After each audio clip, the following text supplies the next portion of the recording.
Hi and welcome to the telephonesockets.co.uk YouTube channel. If you found this video, then the chances are you have a fault on your telephone line. This video will help you determine whether the fault is the responsibility of your service provider or whether the fault is your own responsibility.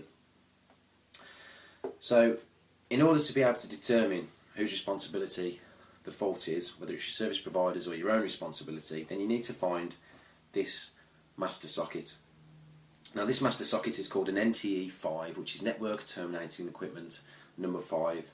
Using this socket you can isolate your own internal wiring, i.e. everything that's chargeable, so should your service provider come out and prove the fault to be on that wiring. So you need to find this master socket, the NTE5. You take out the two front screws and remove the faceplate. By removing the faceplate you are isolating all of your internal wiring, everything that belongs to you and everything that is chargeable. As you can see, all of your internal wiring is terminated on that faceplate, and your internal wiring will go to your other extensions around the home.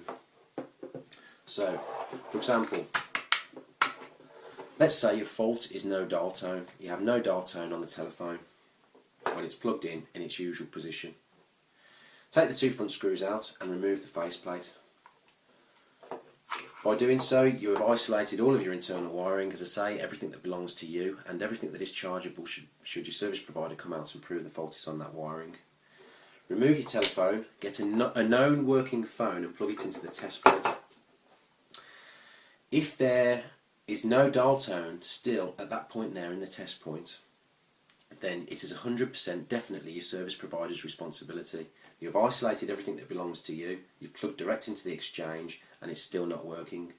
You can contact your service provider and get them to come and repair the fault free of charge. That's what you pay your line rental for your service provider to maintain up to this point here.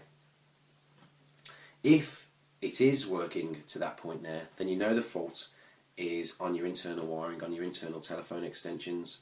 In which case, if your service provider come out, for example, say BT or the post office or whoever, and prove the fault is on that internal wiring, then they're going to charge you quite a considerable amount of money. It's an expensive visit charge and an expensive hourly rate. If the fault is on your own internal extensions, then you can either permanently isolate them, or if you want them repaired, then you need to call someone like myself, an independent telephone engineer, to come and repair that wiring for you. So I hope this video helps. Everything that I've said and shown on this video is written down in black and white within the first few pages of the phone book.